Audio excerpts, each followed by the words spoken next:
Hello viewers, classical dance costume part 3. இந்த வீடியோவில் small frills அதாவது அந்த fan frill model cutting and stitching explain பண்ணுறேன். நிறைய காஸ்டியூம்ஸை பார்த்தீங்கன்னா இந்த மாடல் ஃப்ரில் தான் யூஸ் பண்ணுவாங்க. ஸோ இதை நிறைய பேர் என்கிட்ட கமெண்ட்டில் கேட்டுகிட்டே இருந்தீங்க. ஸோ இப்போ இதை எப்படி பண்ணணும்னு பார்க்கலாம். இதில் கட்டிங் வந்து ஒரு பெரிய விஷயம் இல்லை, அப்படியே 2 ஸ்ட்ரிப்ஸ் கிளாத்து கட் பண்ணி எடுத்திருக்கேன். இது எப்படின்னா அந்த கிளாத் என்ன அகலம் இருக்கோ அந்த அகலத்துலேருந்து அப்படியே 5.5 இன்ச்சஸ் மார்க் பண்ணி 2 ஸ்ட்ரிப் இந்த மாதிரி கட் பண்ணி எடுத்திருக்கேன். யூஸ்வலாக வந்து நம்மளுக்கு 5.5 இன்ச் ஒரு பக்கமும் இன்னொரு பக்கம் வந்து 1.5 மீட்டர் டு 2 மீட்டர்ஸ் இருந்தால் போதும். ஸோ இந்த மாதிரி கட் பண்ணி இந்த 2 ஸ்ட்ரிப்ஸையும் ஜாயின் பண்ணோன்னா நம்மளுக்கு அவ்வளோ லென்த்து கிடச்சிரும். எக்ஸ்ட்ரா இருக்கிறத நம்ம அப்புறம் கட் பண்ணி எடுத்துடலாம்.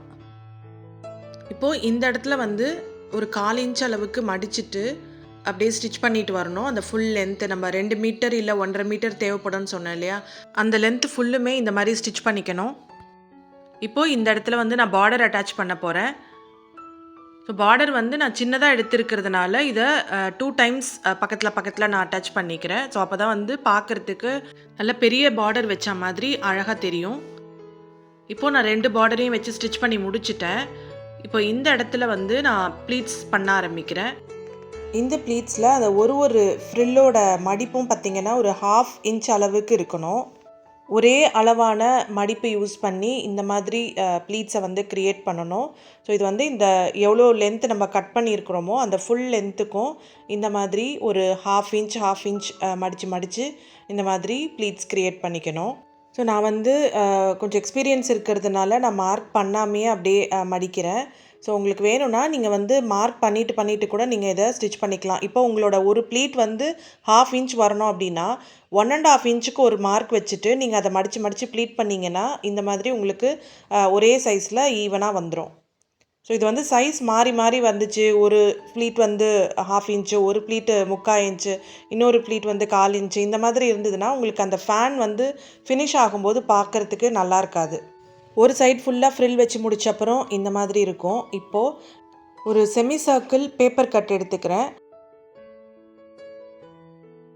இப்போது இந்த பேப்பர் கட்டோட அந்த எட்ஜஸ் இருக்கு இல்லையா, அந்த ரவுண்டோட எட்ஜஸ், அந்த இடத்துல வந்து நான் இப்போ இந்த ஃப்ரில்லை வந்து மேலே வச்சுட்டு இப்போது ஸ்டிச் பண்ண போகிறேன் அந்த பேப்பரோடு சேர்த்து. ஸோ இந்த எண்டில் இந்த மாதிரி இந்த பேப்பரையும் நம்ம இந்த ப்ளீட்ஸ் பண்ண இந்த கிளாத்தையும் வச்சுட்டு இப்போ இந்த பேப்பர் என்ன ஷேப்புக்கு இருக்கோ அந்த ஷேப்புக்கு அப்படியே அதை வந்து வளைச்சி வச்சு நான் ஸ்டிச் பண்ண போகிறேன்.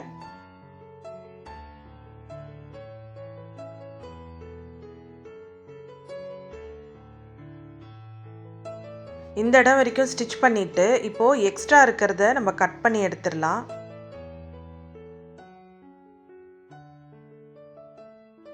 இப்போது அடுத்ததாக நம்மளுக்கு வந்து அந்த 2 பார்டருக்கும் நடுவில் ஒரு ஸ்டிச் பண்ண போகிறோம்.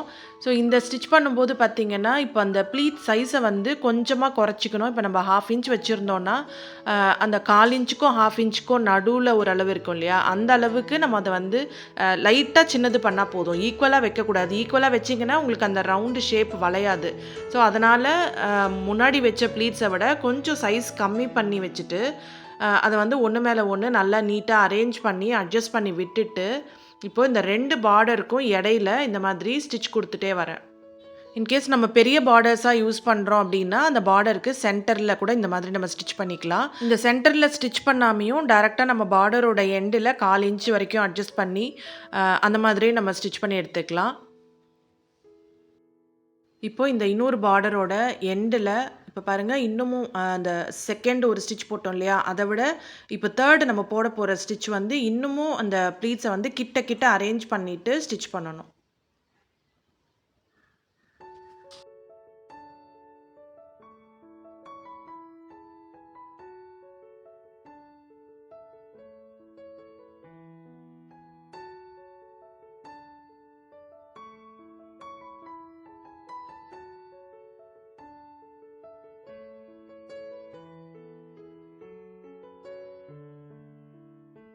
இப்போது இந்த மாதிரி ரெடி ஆகிடும். இப்போ அடுத்ததாக பார்த்திங்கன்னா உங்களுக்கு இந்த கிளாத் இருக்கு இல்லையா, இந்த ப்ளூ கிளாத்து தனித்தனியாக தூக்கிட்டு நிற்கும். ஸோ இதெல்லாமும் வந்து அந்த 1/4 இன்ச்சை விட இன்னும் கிட்ட கிட்ட இன்னும் சில இடத்துலலாம் வந்து மேலே மேலே வரும். அந்த அளவுக்கு கரெக்டாக அதை வந்து ஷேப் பார்த்து நல்லா ஸ்ட்ரெயிட்டாக வரா மாதிரி பார்த்து பார்த்து நம்ம அட்ஜஸ்ட் பண்ணி விட்டுட்டு இந்த இடத்துலையும் இதை ஸ்டிச் பண்ணிக்கணும். பட் ஸ்டிச் பண்ணாலும் அந்த இடத்துல வந்து நம்மளுக்கு பிசிறு தெரியும். இப்போ அதை எப்படி கவர் பண்ணணும் அப்படின்னு பார்க்கலாம். ஸோ இதுக்கு யூ ஷேப்பில் இந்த மாதிரி ஒரு கிளாத் கட் பண்ணி எடுத்துக்கிறேன். இப்போ அந்த யூ ஷேப்பில் வந்து சின்னதாக ஒரு மடிப்பு மடிச்சுட்டு ஸோ ஃபுல்லுமே அந்த யூ ஷேப் ஃபுல்லுமே இந்த மாதிரி மடித்து ஸ்டிச் பண்ண போகிறேன்.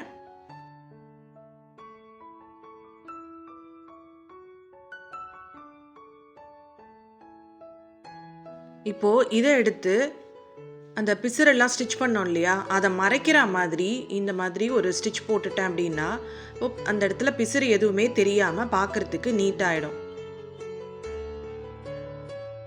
இப்போ வந்து பின்னாடி இருக்கிற பேப்பரை வந்து நம்ம இந்த மாதிரி பிரித்து எடுத்துடலாம்.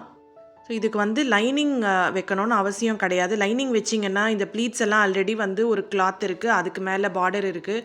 ஸோ மொத்தமாக சேர்ந்து ரொம்ப ஹெவி ஆகிடும். அதனால் லைனிங்கே இதுக்கு தேவையில்லை. இப்போ இந்த ஃபேன் பீஸ் ரெடி ஆனதுக்கப்புறமா இப்போ இதுக்கு வந்து ஒரு பெல்ட் மாதிரி அட்டாச் பண்ணி அதில் நாடா அட்டாச் பண்ணிட்டோம்னா இப்போ இது ரெடி ஆகிடும். ஸோ அதை எப்படி பண்ணுறேன்னு பாருங்கள். இந்த ஃபேனோட லென்த் அளவுக்கு நான் ஒரு ஸ்ட்ரிப் மாதிரி எடுத்துக்கிட்டேன். அதை வந்து இந்த மாதிரி மடித்து விட்டு இங்கே வச்சுட்டு ஸ்டிச் பண்ண போகிறேன்.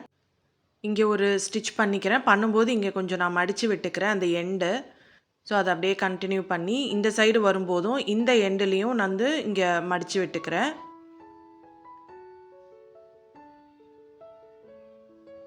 இப்போது இதுக்கு மேலே ஒரு ஸ்டிச் பண்ணிக்கிறேன்.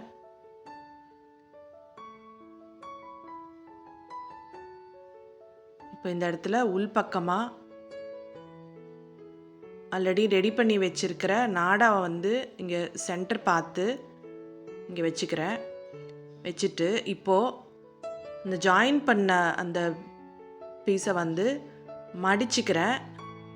அந்த உள்ளே அந்த நாடாவை வச்சுட்டு மடிச்சுக்கணும்.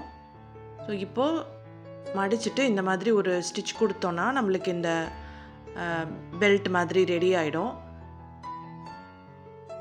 ஸோ இப்போ அந்த நாடா வந்து தனியாக உள்ளே இருக்குது, அது மூவ் ஆகாமல் இருக்கணும், அது வந்து நம்ம உருவிட்டு வந்துடாமல் இருக்கணும் அப்படின்னா இந்த சைடில் வந்து ஃபினிஷ் பண்ணும்போது இந்த இடத்துல ஒரு 2-3 ஸ்டிச் கொடுத்துட்டோம் அப்படின்னா அது வந்து அதுக்கு மேலே மூவ் ஆகாது, அங்கேயே நின்றுடும். ஸோ அங்கேருந்து திருப்பி இங்கே ஒரு ஸ்டிச் போட்டுட்டு வரேன். இப்போ இந்த சைட்லேயும் அது மூவ் ஆகாத மாதிரி 2-3 ஸ்டிச் போட்டுட்டேன்னா அப்படியே நின்றுடும். ஸோ இப்போது ஃபேன் பீஸ் ரெடி ஆகிடுச்சு. இதோட சைஸை வந்து இன்னும் கூட்டணும் குறைக்கணும்னு நினச்சிங்கன்னா அந்த பேப்பர் கட் எடுப்போம் இல்லையா, அதோட சைஸை கூட்டினீங்க குறைச்சிங்கன்னா உங்களுக்கு தேவையான சைஸ்க்கு நீங்கள் ரெடி பண்ணிக்கலாம். ஸோ இது கிளியராக புரிஞ்சிருக்கோன்னு நினைக்கிறேன் உங்களுக்கு, இந்த பீஸ் எப்படி ரெடி பண்ணணும்னுட்டு. ஒரு கிளாசிக்கல் டான்ஸ் காஸ்டியூமில் ரொம்ப இம்பார்ட்டண்ட்டான பீஸ் இது. அதை வந்து நான் ஒரு ஈஸியஸ்ட் வேல நான் எக்ஸ்பிளைன் பண்ணியிருக்கேன். ட்ரை பண்ணி பாருங்கள். தேங்க்ஸ் ஃபார் வாட்சிங்.